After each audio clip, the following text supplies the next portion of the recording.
Hello, I'm Charlie Brooker and you're watching Weekly Wipe, a show about things that are happening. Things like this. Britain's least comfortable man persuaded to spoil a boy band video for charity. David Cameron was surprised by the warm reception he received from the One Direction boys, but then he doesn't know he's beautiful. Astonishing scenes captured on BBC's Panorama as Iceland boss spells out his company's rigorous meat testing policy. B-E-E-F, beef. That's what's in our burgers. I know, but the Irish say there is 0.1% of H-O-R-S-E, horse. Well, that's the Irish, isn't it? New obesity crisis as flurry of obesity stories forces desperate news teams to reuse stock footage of headless obese people waddling down High Street. And young British backpacker finds himself stranded in terrifying wilderness called Daybreak. Oh, we're very happy to say that Sam and his mum Claire join us from Australia. But we start here. The Catholic Church in shock as the Pope says, "I quit." Yes, as the news starkly recounted, the world's holiest man pulled the most spectacular sickie in 6 centuries of poping. Reporters immediately ran around telling everyone the news about the Pope's resignation, and let me tell you, they were shocked, truly shocked. Oh, I'm so shocked. See? I mean, who can believe it? The Pope has resigned. You're joking? The Pope? Oh my God.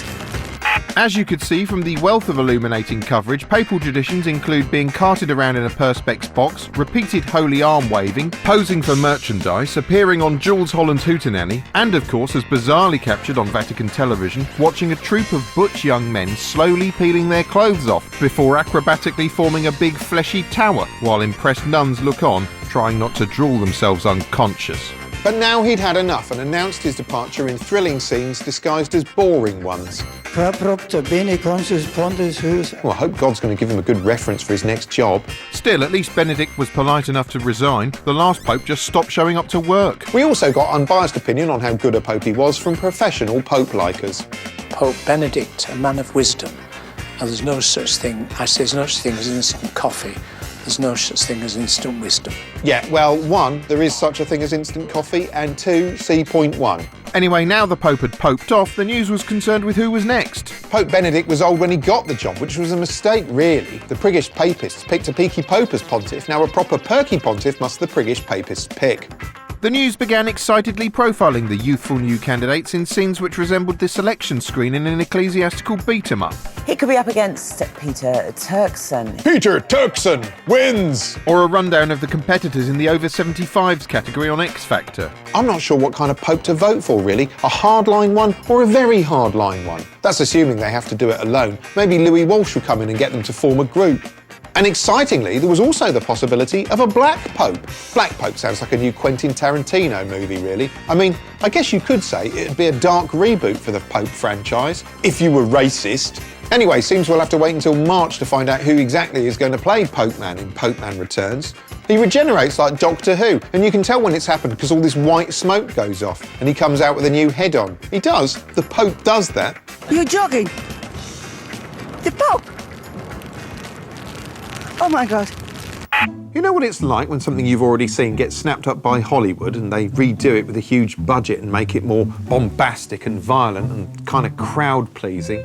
Well, they've just done that with the Raoul Moat story, or as it's now known, the Christopher Dorner story. Christopher Dorner was a one-man lethal weapon in that he had the looks of Danny Glover and the insanity of Mel Gibson. From the get-go, the US News was dramatically recounting this tale of a former LAPD officer on the run vowing deadly revenge against everyone he claimed had crossed him. It sounded exactly like the premise to a film, which is probably why they presented it like a trailer. Of course he knows what he's doing, and we trained him. A manhunt for one of their own. He was also a member of the armed forces. Trained to kill. Dorner is to be considered armed and extremely dangerous. After killing several people, Dorner apparently vanished, forcing the news to construct a full-blown panic from a handful of photographs, some blurry CCTV, and countless breaking news freak-out alarm graphics. In the wake of the Colorado Cinema massacre last year, some US news outfits went out of their way not to inadvertently glorify the killer, with CNN's Anderson Cooper pointedly using the killer's name as little as possible. I didn't use the shooter's name at all. Everybody knows the person's name, and a lot of times these shooters, they want attention. They want their names to kind of live on. But with the Chris Dorner story, all of that went out the window quicker than you could shout blam. The news networks were efficiently flinging every Dorner-shaped morsel they could muster through the screen. Viewers were confronted with lengthy profiles of the maniac, shown chilling footage of him training with cops so they knew how deadly he was. I think it's a 300-pound dummy, and he does that easily. Easily? This is 300 pounds? Yeah, I believe that's 300 pounds. So this is a very strong man. Right. And treated to constant reminders of his arsenal. There were reports that he had numerous weapons, that he had weaponry that he might be able to shoot into the sky, that he had a .50 caliber. Of course, if America ever banned guns, the only way for deluded maniacs to become famous will be to sing on talent shows, and we can't let that happen. Speaking of delusions, Dorner's mind was also being probed as the news killed time by providing psychological assessments of his mental state by men dressed as background toughs in a Sopranos spin-off.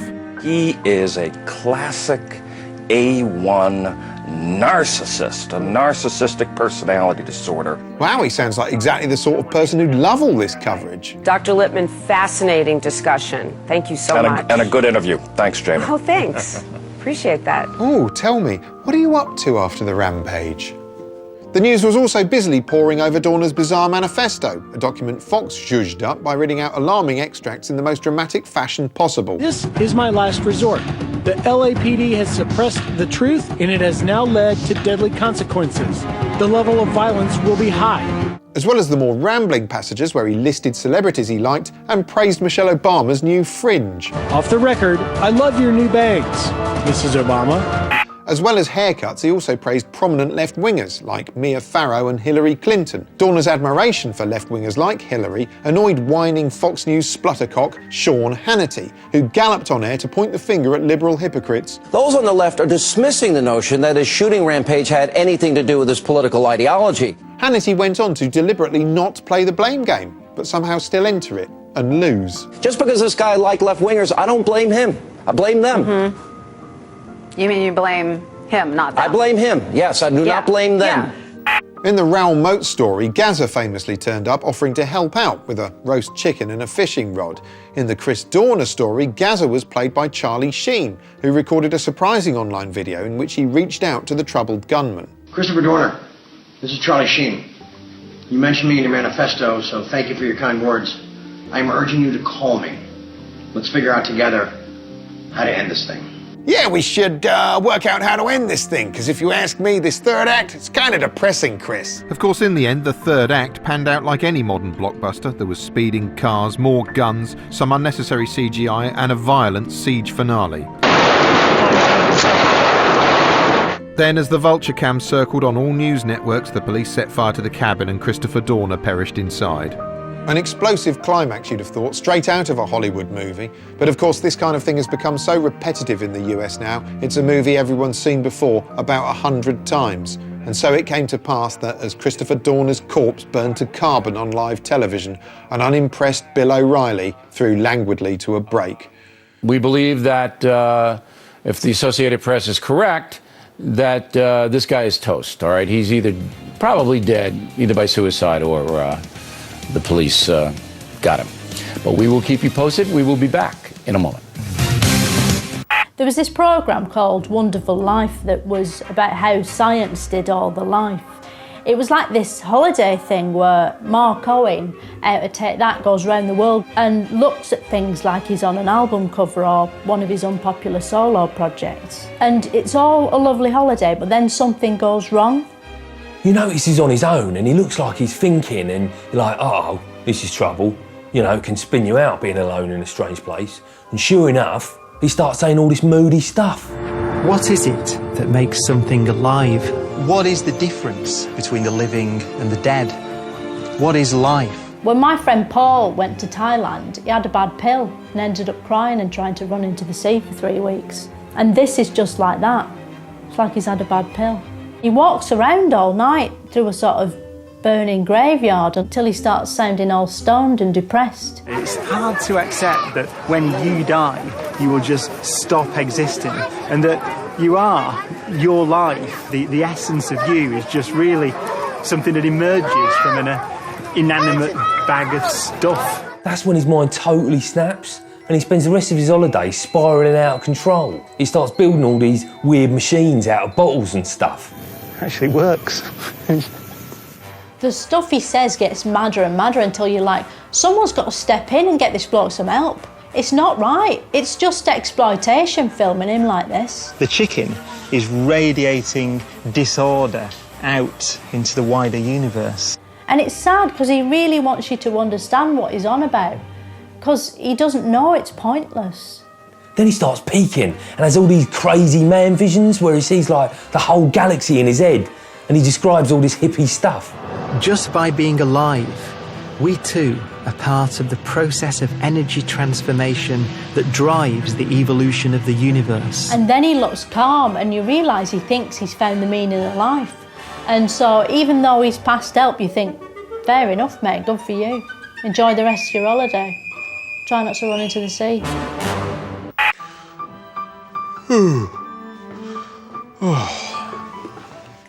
I wonder what's going on in the world.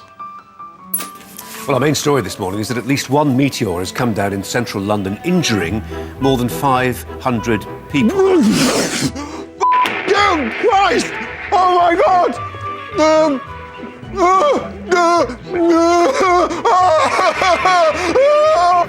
Forgive me, I think I just said that. Probably scared lots of people by saying central London, central Russia. Oh, thank God for that. It's just Russia's been destroyed.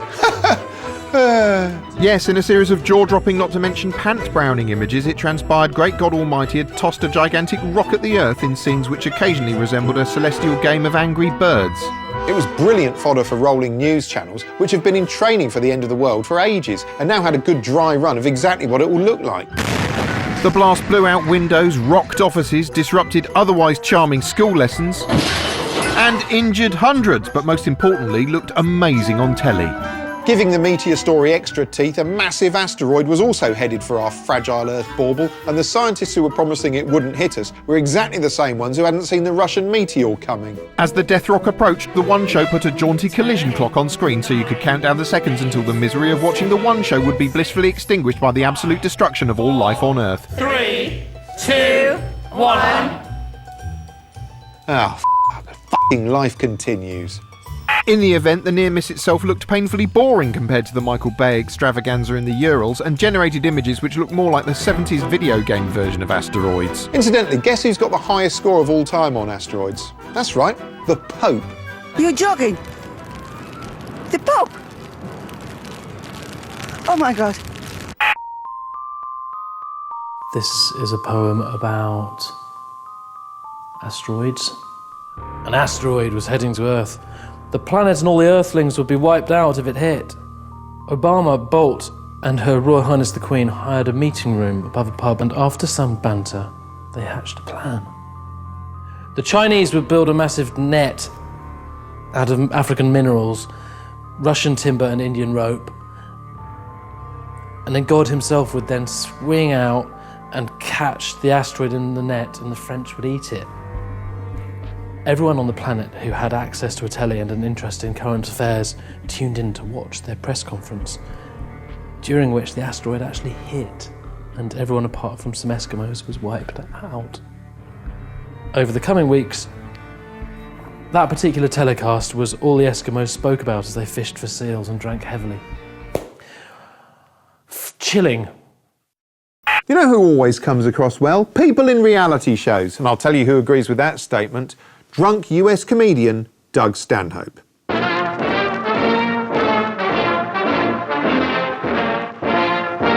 I'm Doug Stanhope, and that's why I drink. At some point in the history of reality TV, they realized as long as we have one complete asshole on the show, people are gonna watch. I like to bring it back to Simon Cowell. Okay, we have a bunch of people who are gonna sing horrible songs so bad that you wouldn't even want to hear them from the original artist. If fucking Daniel by Elton John came on my car stereo, I couldn't kick the fucking knob off of that quick enough to not listen to it. Why would I watch a show watching amateurs try? Oh wait, because you have a guy that will humiliate and berate them into tears afterwards. Okay, now I'm interested. I actually said to Paula when the song finished, what the hell are you supposed to say constructively after a performance like that? Whoopee. So once they have that formula set, they realize we can use this in any setting for a reality show, as long as there's an asshole. Okay, we got an American Chopper. You're watching people build a motorcycle. How interesting can that be? But wait, the father is a shithead, and he's really mean to everybody. Let's tune in again and see how this goes. I'm gonna bend it and see if I like it. What we should have done is move these out, jackass.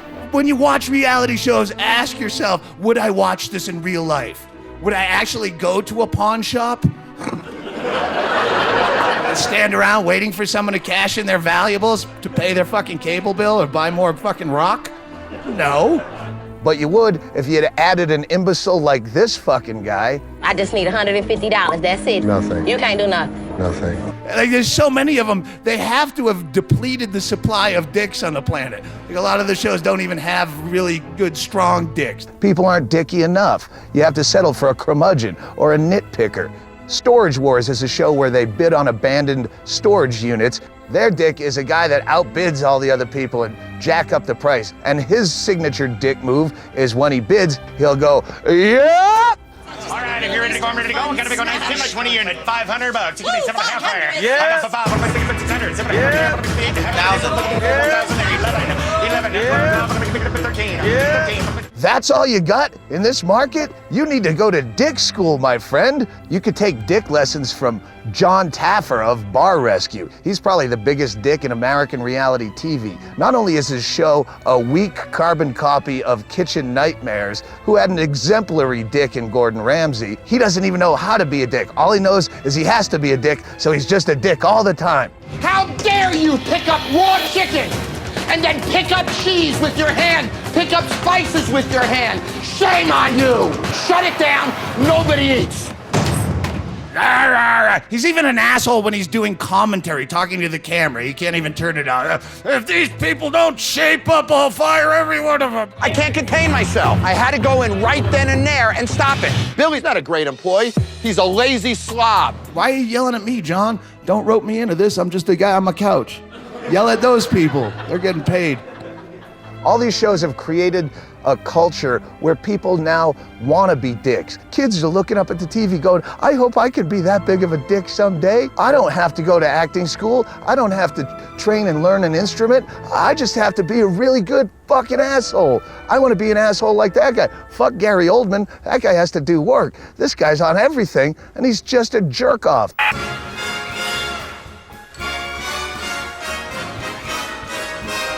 Royalty, and as mucky foreign magazines publish new bikini snaps of pregnant Duchess Kate, Daily Mail writer Quentin Letts brightens an already illuminating edition of This Morning by condemning their publication. They've shown these photographs of our Kate, and she's got her little bump appearing, of course. And there are people saying that this is an invasion of privacy. I think they may have a point. But Quentin's impassioned argument was sadly undermined when This Morning accidentally flashed the photo on screen. We've censored it here so we can smugly take the moral high ground. This magazine's called Chi. Oh yes, this is the Italian one. It should be called yes. Cheap. and this programme is called This Morning. Perhaps thanks to that bikini flash, it should be called This Porning. That's a joke for fans of adding the letter P to things to make them funny, like Quentin. Still, Quentin was also prepared to stand up for the beleaguered British press. There's been a lot of talk recently, hasn't there, about the rotten old British press? Yes. And how we are just beyond the pale. Well, actually, we're not when you compare us to what goes on the internet. Trouble is, the next day, the internet version of Quentin's paper, the Daily Mail, ran photographs of the actress Evan Rachel Wood's unborn baby in ultrasound snaps that were themselves snapped with a long lens as she carried them in a hospital car park, thereby hugely upsetting a non-royal pregnant woman and breaking the record for the first paparazzi photo of a fetus. The day after that, the Sun newspaper also flew the flag for British journalism by running a different kind of bikini snap on a front page of dubious judgment. It's all prompted some to complain the press often treats women like whores or pieces of meat, and we've all had enough of being fed horse meat. Actually, having said that, you know who likes horse meat? The Pope. You're jogging. The Pope. Oh my God. The decision by an Italian magazine to print bikini snaps of the pregnant Duchess certainly prompted some online discussion, much of it taking place beside people's mouses on the computerised internet. This is what you think, it's your thoughts, your words, your soul. It's points off of you in points off you.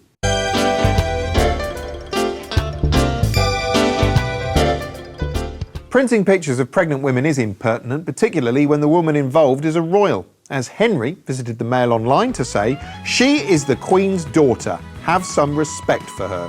She is indeed the Queen's daughter, but the chances are the dimbo Italians don't even realise that. They are animals, or as they'd probably call themselves, animale. They're ridiculous. Not everyone was overwhelmed with sympathy for Kate. Someone calling themselves No Cause to Adopt visited The Guardian to say, "Enough of this shit. If this family wants to put itself forward as the representative of GB, then they can hardly complain when someone takes photos. Republic, please." A polite request for the overthrow of the royal family there. We'll try and pass that on to the department responsible. The epically patriotic blockbuster Skyfall came out on DVD this week. It's the 2000th film starring everyone's favourite dick-slinging super spy James Bond. It's the longest-running franchise in movie history, if you discount amateur pornography, which you probably should, to be honest. In it, Bond goes up against bad guy Raoul Silver, played with reptilian looseness by Javier Bardem. Silver's out for revenge, which causes him to do all sorts of silly things, mainly involving blowing things up. But sometimes, in an odd departure for the series, he makes flirtatious overtures to Bond. Well, first time for everything. What makes you think this is my first time? Oh, Mr. Bond. Alongside the regulation but nevertheless exciting booms and bangs, there are constant reminders James Bond is a bit on the old side. At one point, Bond's superiors discuss his advancing years with such unrelenting cruelty, it's like watching a roast of Hugh Hefner. You don't need to be an operative to see the obvious. It's a young man's game. But that's all part of the film's self-reflective design, because Skyfall also doubles as a kind of big-budget symposium on whether the Bond archetype belongs in the 21st century. Of course, this being a Bond film, it concludes that yes, he absolutely does. But still, a shitload of people have to die to prove that point. I mean, Sam Mendes could have just written an essay for the BFI Journal instead, but no, kill loads of henchmen. Despite not making much more sense than me going Skyfall is entertaining from start to bum end, and also has a bit where James Bond makes the most James Bondian entrance of all time. Well, he can do that kind of thing. He's James Bond. Joining me to discuss Skyfall and Bond are comedy writer Jesse Armstrong and comedian Izzy Suti, who carries a loaded firearm at all times, isn't that correct? Yeah, that's right. Have you got it on you now? Yes, I have. Good. Are you a fan of Bond? I always think the name James Bond is quite a dweeby name. He's like the guy at school who always gets a nosebleed or everyone forgets. I hadn't thought about it. It is a bit like calling himself Colin Staples. Yeah, that's right. Something. Or maybe that's even too interesting, like Colin Board. I like Skyfall. I thought it was good. It was a good James Bond film. That's what they put on the poster. You should have said that before it was in the cinema. They could have put, it's a good James Bond film. I mean, I think they are for children, really, but you know, within the category of James Bond films, I thought it was a good one. What I really like is that there's no subtext, really, in the script or in the acting. So, like, if he's cross, he'll look cross. Yes. Or if he hurts his hand, he sort of goes... Yeah, there's a bit where he's holding on to the lift, and then he goes... So this is your definition of an enjoyable film, is one where it's very clear at every moment, this is what's happening. Yeah, That's everyone good says acting. what they mean, and everyone looks sad, happy or confused. There's a lot of romancing that generally goes on in Bond films. There's not so much in this one, but he does walk into a woman's shower without sort of asking her consent, I would say. Well, that bit is very worrying, isn't it? It's sort of constructed like a joke. There's a woman who's sort of in sexual bondage to this man, and then the joke is somebody's walking up behind her, pressing themselves against her, and, oh, it's all right, it's James Bond.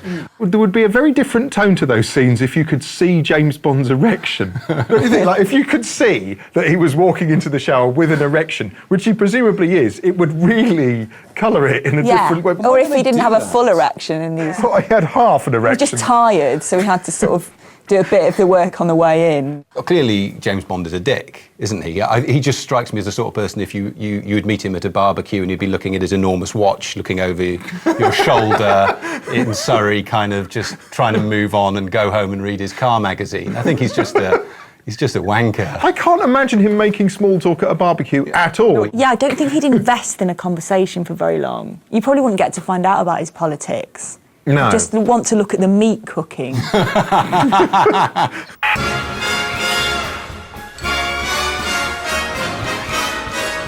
Defecation, and Andrex send an enthusiastic Dawn Porter round the nation to foist damp bog roll on people. I'm here to talk about wiping bums. Oh good, because we're definitely here to listen. Fizzy Dawn drags her victims into a trailer and invites them to plop and wipe. How was it? It was okay. I'd give it 10 minutes if I were you. Not as moist as I thought they would be. Ooh, what have you been eating? Horse? But that isn't enough, because for some mad reason, Andrex now wants to provoke a national conversation on bum wiping techniques by asking whether we scrunch toilet paper or fold it in a line-crossing advert that's presumably wiped its arse on someone's CV. Don't be square, scrunch. Be fabulous. Fold. Scrunch like me, number 3. Can't wait for the next one in this series where they ask if you've ever got a bit of shit on one of your fingers by accident while wiping your arse. This, of course, is the first step. They're softening us up. First it's going to be how do you wipe, and then it's going to be, ooh, can I watch you do it? Before you know it, Andrex is going to be lying under the glass coffee table looking up and filming it on a smartphone. Behave. As the horse meat scandal continues, the news continues to turn your TV into a kind of abattoir simulator, with unending footage of gory carcass bothering. All this negative meat coverage is exactly the sort of thing that makes vegetarians happy, or it would, if they had the energy to experience happiness. Sky News boldly transmitted grim testimony from an anonymous informer in the meat industry, who turned out to be the biggest meat whistleblower since your mum.